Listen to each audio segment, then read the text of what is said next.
Good morning and welcome back to my channel learn homeopathic medicine. आज की homeopathic remedy है एपिकौना। ये बहुत ही इफ़ेक्टिव रेमेडी है जब बच्चों में या अडल्ट्स में भी नौशिया वॉमिटिंग की कंप्लेन होती है। हर एक डिजीज़ कंडीशन के साथ कोई भी डिजीज़ कंडीशन होने दो, अगर नौशिया वॉमिटिंग प्रीडोमिनेंट सिम्टम है उस डिजीज़ कंडीशन के साथ, तब एपिकौना बहुत अच्छा काम करती है। गुड मॉर्निंग फ्रेंड्स, मैं हूँ आपकी homeopathic doctor Amita Jemali. So let's start with the best homeopathic remedy for nausea and vomiting, ipecacuanha today. इस लेक्चर में ये हैंड रिटन नोट्स है जो आप अपने एग्ज़ाम में, अगर आपको फुल ट्रक पिक्चर आता है तब एज इट इज़ लिख सकते हो। Mainly ipecacuanha as a comparative remedy के तरह पे पूछा जाता है, जैसे एपिकौना के साथ दूसरे रेमेडी को कंपेयर करते हैं। BHMS एग्ज़ाम में ऐसा पूछा जाता है और थेरैप्स के पेपर में भी एपिकौना बहुत बार पूछा जाता है। इस लेक्चर में बहुत सारे MCQs कवर किए गए हैं जो आपको BHMS एग्ज़ाम के MCQ में पूछे जा सकते हैं या फिर AIA-PGT के MCQs में पूछे जाते हैं। So let's start with the ipecacuanha today. Common name है इसका एपिकैक रूट और एपिका। एक्शन ये MCQ की तरह पे पूछा जा सकता है, एपिकौना का common name. Okay, next is action of this remedy. This is the main very important कि इस रेमेडी की एक्शन कहाँ पे होती है। ये रेमेडी अपने बॉडी में जब हमने ली या फिर प्रूवर को दी तब ये एक्ट कहाँ पे की। तो चीफ एक्शन ऑफ इस रेमेडी इज ऑन न्यूमोगैस्ट्रिक नर्व्स। इसका एक्शन नर्व्स में है और वो भी न्यूमोगैस्ट्रिक नर्व में। ये भी MCQ पूछा गया है बहुत बार एग्जाम्स में BHMS के। न्यूमोगैस्ट्रिक नर्व में ये एक्ट करती है और ये क्या प्रोड्यूस करती है बॉडी में? Spasmodic irritation in chest and stomach. Chest और स्टमक में स्पैज्मोटिक इरिटेशन डेवलप करती है क्योंकि ये मेडिसिन का एक्शन न्यूमोगैस्ट्रिक नर्व में है। और न्यूमोगैस्ट्रिक नर्व कहाँ पे पास होती है, जाती है इंटेस्ट में और एब्डोमेन में। Next is constitution of this remedy. Adapted to the cases where gastric symptom predominants. जहाँ पे भी किसी भी सिम्टम में, डिजीज कंडीशन में गैस्ट्रिक सिम्टम्स प्रीडोमिनेट रहेगी, मतलब बहुत ज़्यादा गैस्ट्रिक कंप्लेंट्स रहेगा पेशेंट को किसी भी डिजीज कंडीशन के साथ, वहाँ पे एपिकौना बहुत अच्छा काम करेगी। इस पेशेंट की टंग कैसे रहेगी? टंग इज क्लीन और slightly coated. Now this is PQRS symptom, क्योंकि अगर गैस्ट्रिक कंप्लेंट है पेशेंट को और तो टंग भी कोटेड रहनी चाहिए, बहुत हैवीली कोटेड रहनी चाहिए, bad smell in the mouth होना चाहिए। बट इसका ये सिम्टम है gastric complaint with clean tongue. This is PQRS symptom of ipecacuanha. Gastric symptoms with the clean tongue और स्लाइटली कोटेड रहेगा। Used in all the disease condition with constant and continual nausea.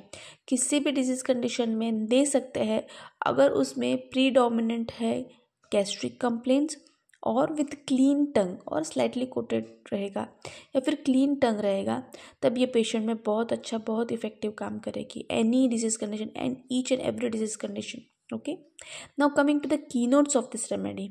Keynotes में क्या है? Nausea. Very first nausea. Nausea is the main PQRS symptom of the ipecacuanha. But nausea कैसा होना चाहिए? With profuse saliva, vomiting of white glairy mucus in large quantities without relief. Nausea के बाद में vomiting भी होगा, प्रोफ्यूज सलाइवेशन रहेगा mouth में, but large quantity of vomiting करने के बाद भी पेशेंट को रिलीफ नहीं मिलेगा नौशिया से। ये सब का होने के बाद, वॉमिटिंग होने के बाद स्लीपी आफ्टरवर्ड्स, उसके बाद पेशेंट सो जाएगा, नींद आएगा। Worse from stooping. Worse from stooping means bend होने पे, झुकने पे नौशिया बहुत ज़्यादा एग्रेवेट हो जाएगा। Used in the primary effect of tobacco and also during pregnancy.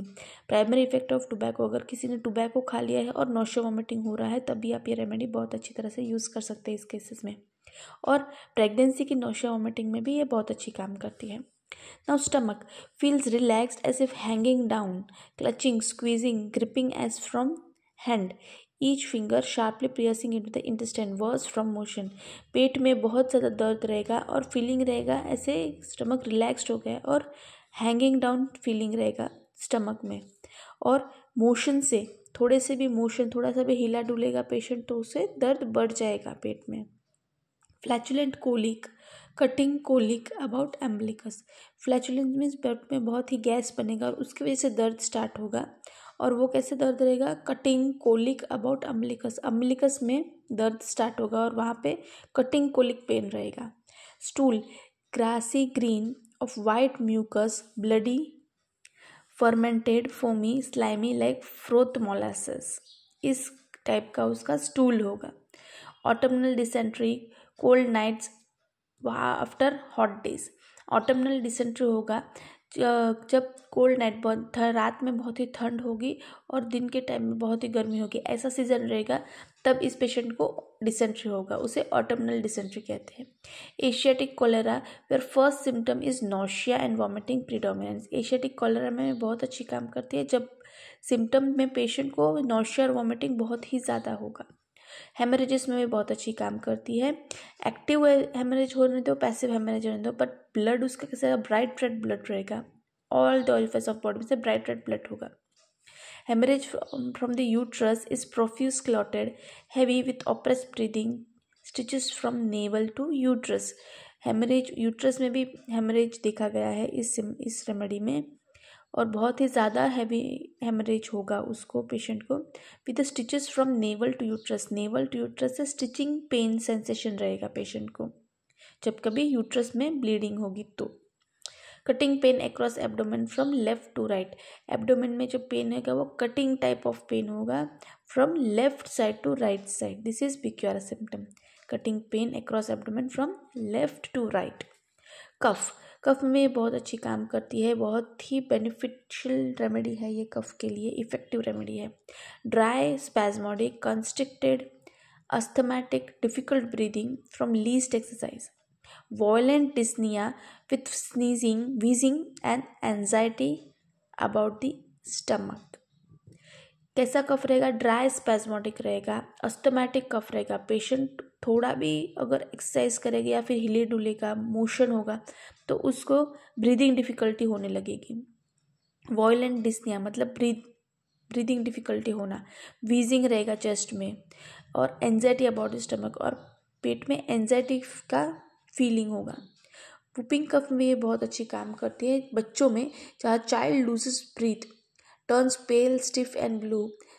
जब बच्चे को वुपिंग कफ होगा और इतना ब्रीदिंग डिफ़िकल्टी होगा जैसे कि बच्चा पूरा पेल ब्लू हो जा रहा है, इस कंडीशन में एपिकैक बहुत अच्छा काम करती है। With gagging and vomiting of mucus, मतलब उसे इस कंडीशन में वुपिंग कफ में भी उसे वॉमिटिंग होगी with gagging and vomiting of mucus, bleeding from knows and mouth. Vomiting होगी म्यूकस की, ब्लीडिंग होगी नोज और माउथ से, और कफ होगा, rattling of mucus in the bronchi when inspiration, threatening suffocation from mucus. इतना ज़्यादा म्यूकस का प्रोडक्शन होगा, नाक से भी म्यूकस निकलेगा, ब्लड निकलेगा, मुंह से भी वॉमिटिंग नोशिया में म्यूकस निकलेगा, और अगर स्टेथो लगा के देखेंगे तो उसके ब्रोंकाई में भी हमें म्यूकस की रैटलिंग साउंड आएगी।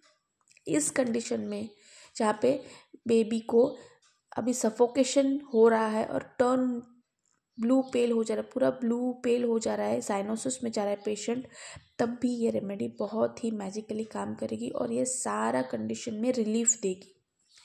Pen as if bone were torn into pieces. Pain में भी ये बहुत अच्छी काम करेगी। वहाँ पे सेंसेशन ऐसा रहेगा जैसे बोन्स को तोड़ दिया जा रहा है, टॉर्न किया जा रहा है, ऐसा उसमें सेंसेशन होगा, उतना ज़्यादा पेन होगा। इंटरमिटेंट फीवर में भी बहुत अच्छी काम करेगी। In the beginning of irregular cases with nausea और from gastric disturbance after abuse और सप्रेस ऑफ क्विनाइन। क्विनाइन के यूज़ करने के बाद अगर फीवर बहुत ज़्यादा बढ़ रहा है, नोशिया वॉमिटिंग बहुत ही ज़्यादा है, तब ये इंटरमिटेंट फीवर में बहुत ही अच्छी काम करेगी। ये मैजिकल रेमेडी है, ये पेशेंट को कम्प्लीटली रिलीफ देगी ऐसे प्रकार के फीवर से। Intermittent dyspepsia every other day at the same hour, fever with persistent nausea.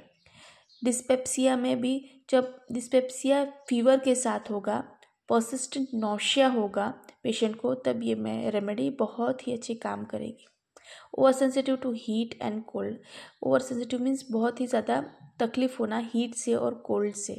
Aggravation किस सिम्टम से होगा इसको?